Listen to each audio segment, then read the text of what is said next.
I recently played Dark Souls again, and I want to talk about a thesis that I have about its story. Dark Souls weaponizes hope to trap entire civilizations in endless suffering.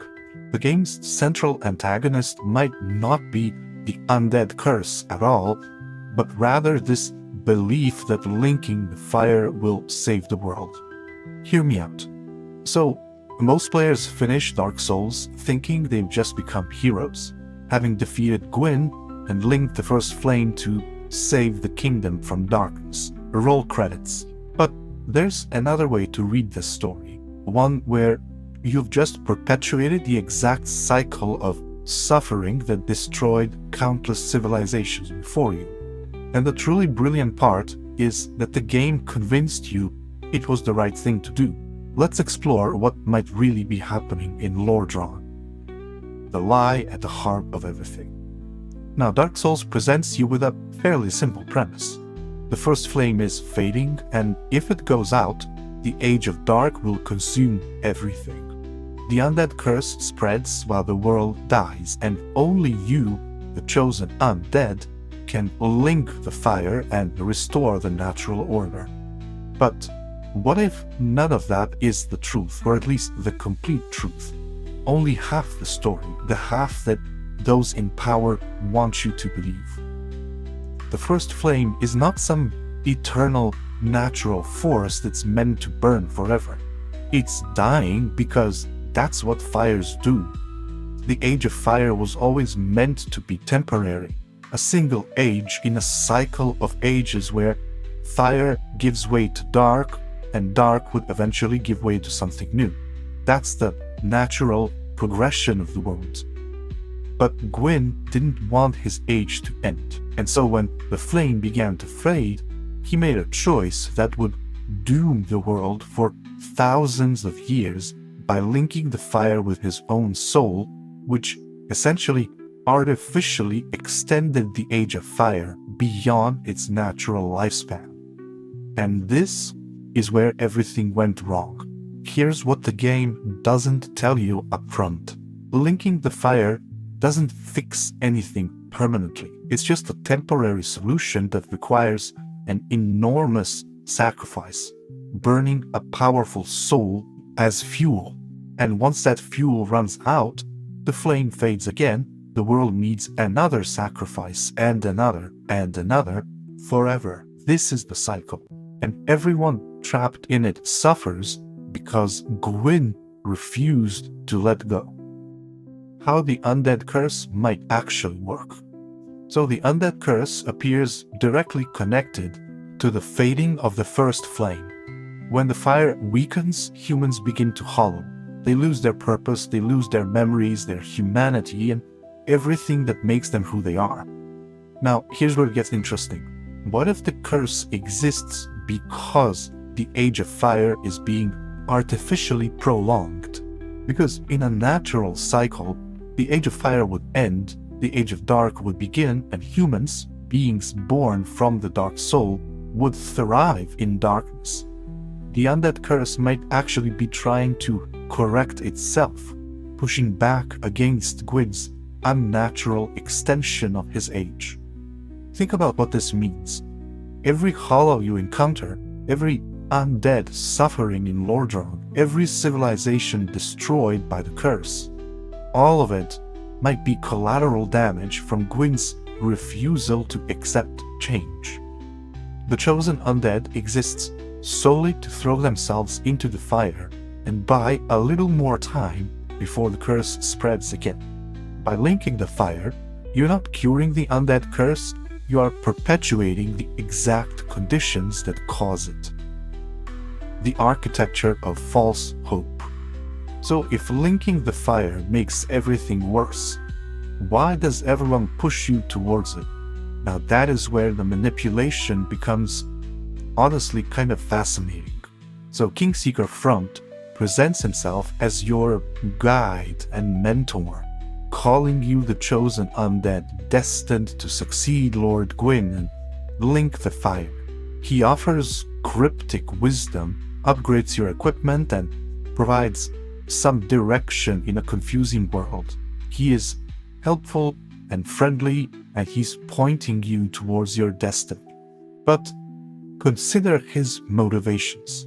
Frampt is not a neutral guide. He's an agent working to preserve the Age of Fire at any cost, and his entire purpose might be to identify powerful undead and to manipulate them into becoming fuel for the flame. The chosen undead is not chosen by fate or destiny. You're simply strong enough to make it to the kiln, which makes you valuable enough to burn. Notice how Frampt frames everything. The Age of Dark is presented as catastrophic, something to be feared and prevented at any cost, while linking the fire is your noble duty, the act of a true hero. But he never mentions that you'll be consumed entirely, or that this has happened countless times before. He never admits that Gwyn himself started this whole mess. The game's narrative structure reinforces this manipulation. The main questline pushes you toward the kiln. The quote-unquote good NPCs encourage fire linking, and the path of least resistance leads directly to becoming fuel. The game makes you feel like a hero while walking you straight into a trap. And this is what makes it brilliant. The game uses hope against you, the player, in the same way that the world of Dark Souls uses hope against its inhabitants. Guys, before we continue, really quick, if you're enjoying the video, click that subscribe button. It helps the algorithm, which in turn will allow me to continue making more content like this. Okay, back to the video. The kingdom built on lies. Let's examine what this cycle has actually cost. Lordran isn't the first kingdom to face the fading flame. Others came before it, each built on the premise that linking the fire would save them, each ending in ruin when the flame inevitably faded again. Look at the world you explore. Londo, the city of the gods, is a beautiful lie, literally an illusion covering a dark, empty cathedral. The gods are gone, Gwyn burned himself, his knights became corrupted or hollow, and Guinevere is another illusion designed to maintain the mythology of divine glory.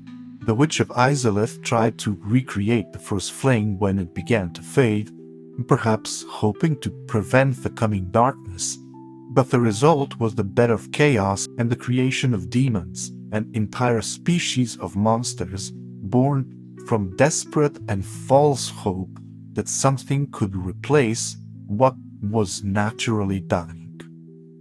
New Londo was flooded to contain the Dark Wraith threat, followed by Cav, who opposed the fire-linking cycle. The entire population was sacrificed, drowned in their homes because they represented an ideological challenge to the established order. Hope for preserving the Age of Fire required the mass murder of an entire city. Oolacile fell to the abyss after they were manipulated into disturbing the primeval human menace. They were searching for ways to combat the curse, driven by their hope for salvation, but instead they unleashed something that destroyed their entire civilization.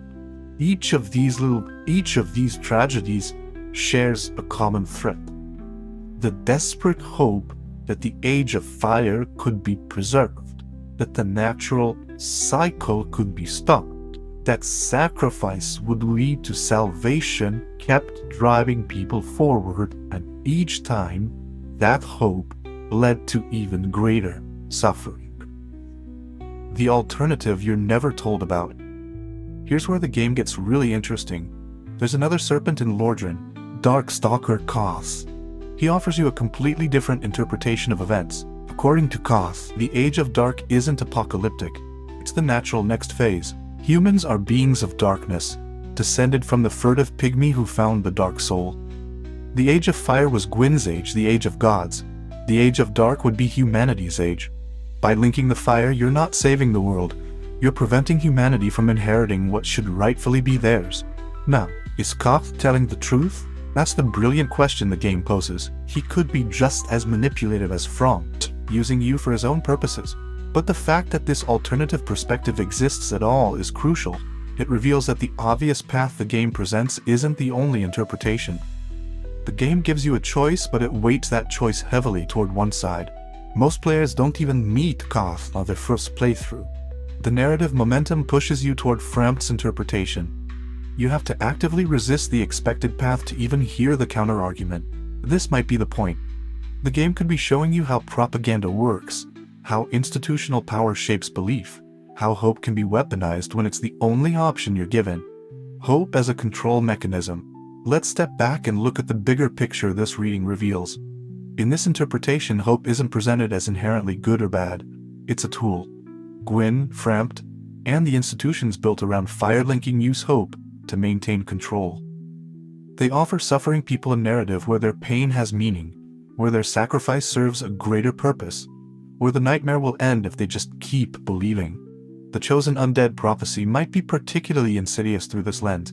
It transforms a horror, being undead, going hollow, losing everything, into a hero's journey. You're not just another victim of the curse, you're special, you're chosen, your suffering is destiny. This reframes desperation as purpose. Instead of questioning why the curse exists or whether there might be alternatives, undead are given hope that they can be the one to end it. All they have to do is make it to the kiln and burn. And when they do, the curse doesn't end. The flame fades again. New undead hollow. A new chosen undead begins their journey. The cycle continues, powered by the hope that this time will be different. What the player experiences.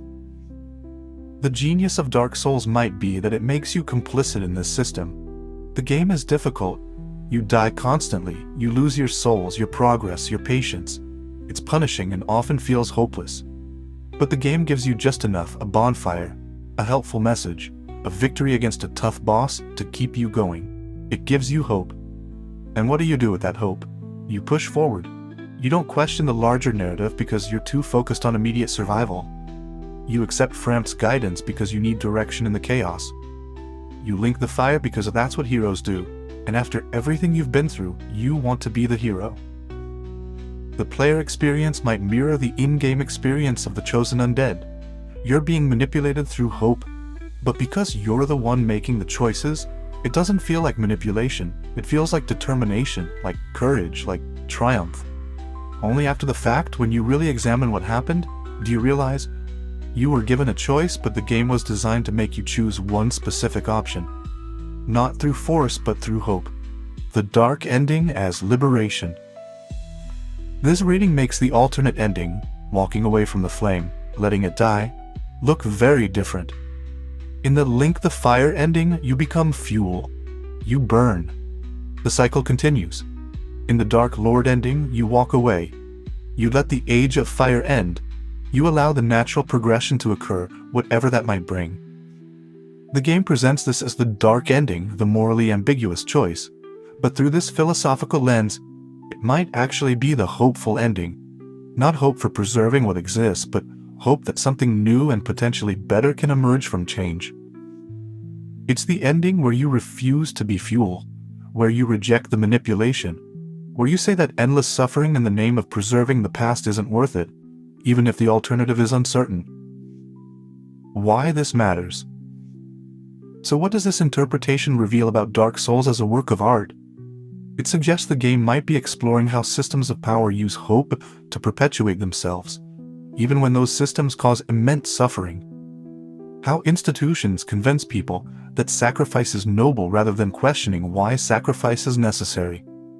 How the promise of meaning can trap people in cycles they don't fully understand. The brilliance is that the game doesn't tell you this directly. It shows you through gameplay, through narrative structure, through the choice architecture. It makes you experience what it's like to be manipulated through hope, by literally manipulating you through hope. Whether you accept this reading or not, the fact that Dark Souls supports such an interpretation reveals sophisticated storytelling. The game trusts you to question what you're told, to look beneath the surface, to consider that the obvious answer might not be the right one. In the end, maybe the real curse of Dark Souls isn't undeath at all. Maybe it's the belief that there's a way to fix everything if you just try hard enough, sacrifice enough, burn bright enough. Maybe the curse is hope itself, not as an emotion but as a weapon, wielded by those who benefit from your burning. Or maybe the game is asking you to decide for yourself what you believe. That might be the most hopeful thing about it. If you've enjoyed this video, check out this other video I made on why Dark Souls 3 is still so good in 2025.